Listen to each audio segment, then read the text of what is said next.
एक मरीज की कहानी सुनाना चाहता हूँ जिसकी डायग्नोसिस गलत हुई थी और उसका तमाम इलाज गलत होता रहा, जिसकी वजह से वो मफलूज हो गया। ये मरीज जब मेरे पास आया था तो इस मरीज का यहाँ से धड़ टोटल मफलूज था, टांगों पे कोई कंट्रोल नहीं था, पेशाब पखाने पे कोई कंट्रोल नहीं था। इनका पहले एक बहुत मशहूर टीचिंग अस्पताल के अंदर इलाज होता रहा था और वो इनको जियान बार सिंड्रोम की लाइंस पे ट्रीट करते रहे थे। इनकी प्लाज्मा फ्रीसिस होती रही, इनकी और चीजें होती रही और प्लाज्मा फ्रीसिस से इनको आर्जी रिलीफ भी मिलता रहा। लेकिन एक स्टेज आई कि प्लाज्मा फ्रीसिस ने और बाकी चीजों ने इन पे इलाज करना बंद कर दिया।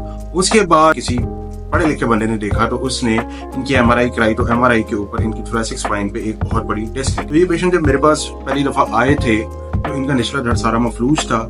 इनके अब आपको पता है कि हमारे जिस्म पर जितना भी कंट्रोल होता है वो नसों से होता है। इनके ना पेशाब पे कंट्रोल था, ना पखाने पे कंट्रोल था। इनके पेशाब रुकने की वजह से इनके गुर्दे भी फेल हो रहे थे। तो खैर इनको मैंने देखा, इन्वेस्टिगेट करके मैंने इन्हें जो हमने तशखीस की वो ये थी कि थोरेसिक 1 और थोरेसिक 2 वर्टिब्रा के दरमियान बहुत बड़ी डिस्क थी जो कैल्सिफाई होकर हराम मगज पर दबाव डाल रही थी। इसको जाइंट थोरेसिक डिस्क हर्निएशन बोलते हैं। ये काबिल इलाज मर्ज है। इनको मैंने बताया कि मैंने आपका ना ऑपरेशन करेंगे, लेकिन ऑपरेशन के बाद आपको फिजियोथेरेपी की जरूरत होगी और अगर आप फिजियोथेरेपी करा सकते हैं, मेरे तरीका इलाज पे चल सकते हैं तो फिर तो हम आपका इलाज आगे लेके चलते हैं। अगर नहीं चल सकते तो फिर आप किसी और से इलाज करें। पेशेंट पढ़े लिखे थे, पेशेंट में बहुत विल पावर थी।